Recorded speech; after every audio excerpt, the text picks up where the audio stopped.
The story begins 15 years in the past, where we meet Matt and Emily, two spies working for British intelligence. While on a secret mission, they develop strong feelings for each other, which blossoms into a secret romance.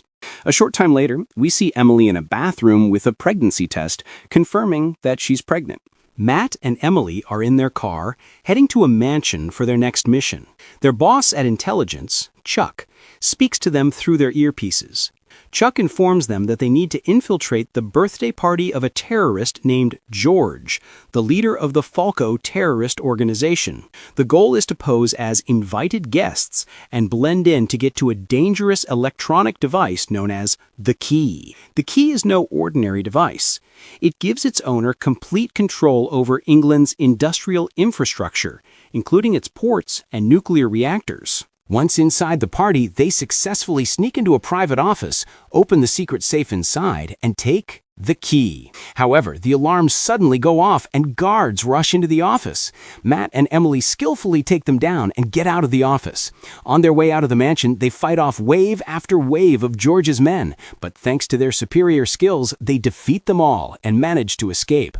They receive an order from Chuck to head immediately to the airport to meet their colleague, Baron, who has arranged a private plane for their escape. When they arrive at the airport, they find Baron waiting for them. He hands them their tickets and wishes them a safe flight back. On the plane, Emily talks to Matt and tells him she's pregnant. Matt tells her that even though they haven't known each other long, he feels like she's his soulmate and wants to stay with her to raise their child together. Emily replies that raising a child is completely at odds with the dangerous lives they lead as spies, something she knows from personal experience. Matt tries to reassure her, promising they'll find a solution, and is overcome with excitement about becoming a father, as he's always wanted a family. Feeling a bit tired, Emily excuses herself to go to the restroom, but a flight attendant stops her, claiming the restroom is out of service.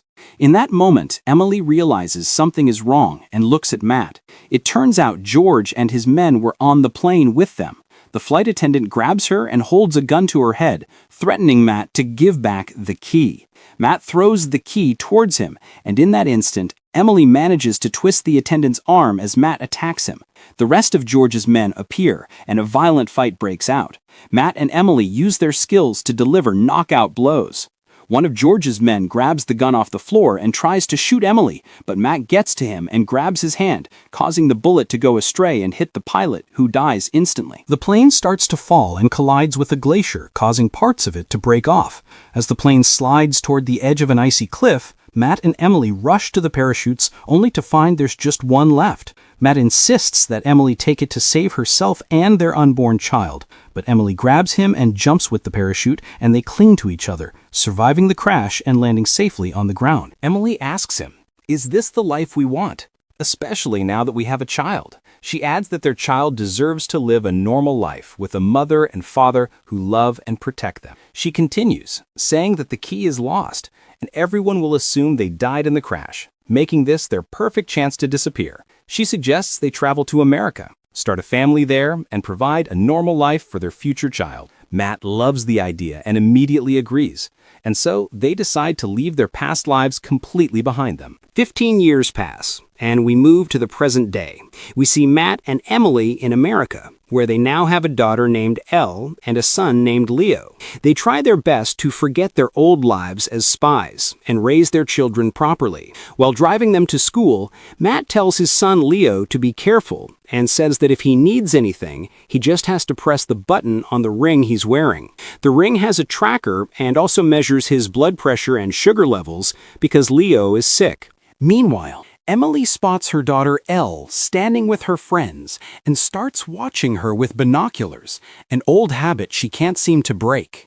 She sees her kiss a male classmate, and they are surprised because she is only 14. While they are watching her from the car, Elle calls them and says she can see them and that their constant monitoring is embarrassing her in front of her friends. At home, Emily tries to get into her daughter's laptop to spy on her and see if she's doing anything wrong, as she's still unable to shake her old habits. She easily guesses the password, opens the device, and discovers through messages that Elle is going to a nightclub with her friends. They immediately jump in their car to get there and catch their daughter before she does something wrong. When they arrive and try to take her with them, her male friends step in and start provoking them. At this point, Emily is forced to use her fighting skills and hits them.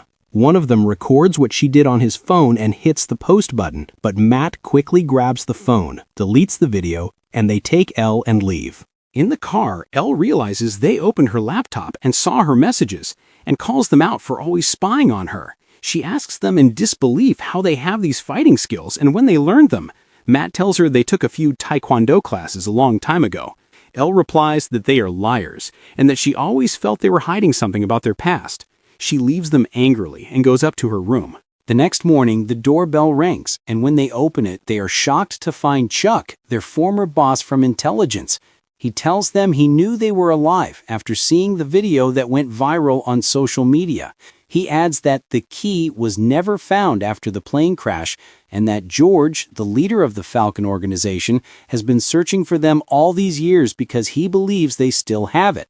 Emily tells him the key was lost when the plane crashed, but Chuck insists they are definitely in danger because George is convinced they still have it. While Chuck is talking, he is shot by a sniper and falls down dead. Matt and Emily are in shock and run back inside the house as they come under heavy fire from outside. They rush to the garage to get in their car and escape. A car pulls out of the garage and George's men open fire on it, but when they get closer, they find no one inside. It was a decoy by Matt and Emily to distract them so they could escape in another car. A car chase begins with George's men pursuing them. Emily is in shock and asks why they're being chased when they don't have the key. It's here that Matt confesses to her that he took the key with him from the plane before it crashed so it wouldn't fall into the wrong hands. Emily is shocked that he kept this secret from her. The chase continues, and Matt adds that he hid the key in a secret hiding spot at her mother's house in England, and that they must travel there immediately, get the key, and turn it over to British intelligence to request protection.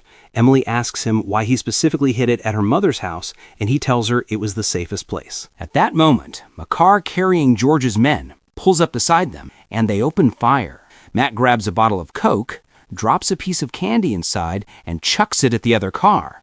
The bottle fizzes up inside their car, blinding the driver, and their car flips over. With that, Matt and Emily manage to get away from them. Afterward, they speed to Elle and Leo's school, pick them up, and head to the airport. They tell them they're traveling to England to visit their grandmother.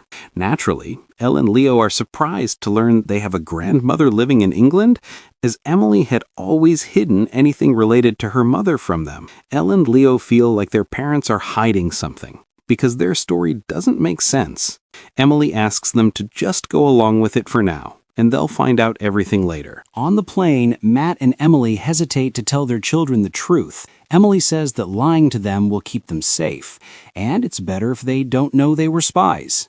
When they arrive at the airport, they rent a car to drive to Emily's mother's house. On the way, they ask their kids not to use the internet or their phones, and Elle and Leo don't understand the strange request. They stop at a gas station, and Elle and Leo take some money from Matt to go into the diner for a snack. But they don't listen and get on the internet using a device Leo had hidden. A few moments later, Matt and Emily see George's men show up at the station. Matt grabs a fuel hose and lights it with his lighter, waving it around to keep them back. At the same time, Emily moves in and starts fighting them. All of this happens while Elle and Leo watch from inside the diner. Matt and Emily manage to overpower George's men with their skills.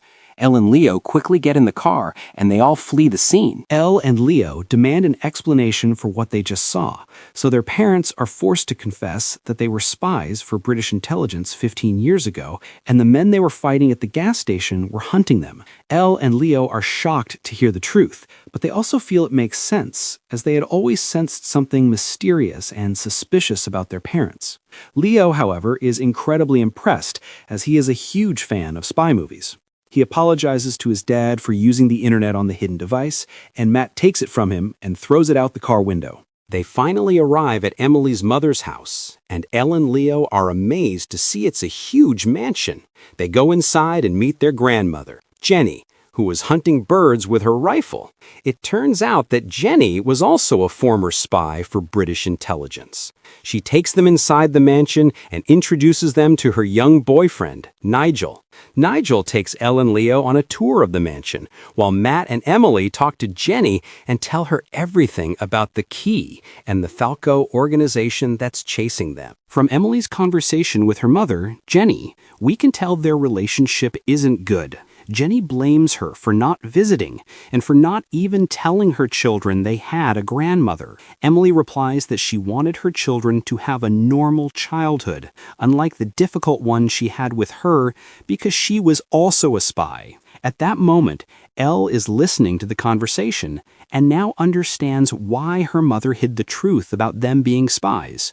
She wanted to protect them from what she went through in her own childhood. After that, Matt takes Emily to the secret hiding spot next to the mansion, and they retrieve the key that was hidden there. Just then, they hear the sound of a helicopter landing at the mansion and rush back. When they get inside, they find that George's men have broken in and tied up Jenny and Nigel. They surrender immediately and don't resist when they see that the men are holding their children, Elle and Leo.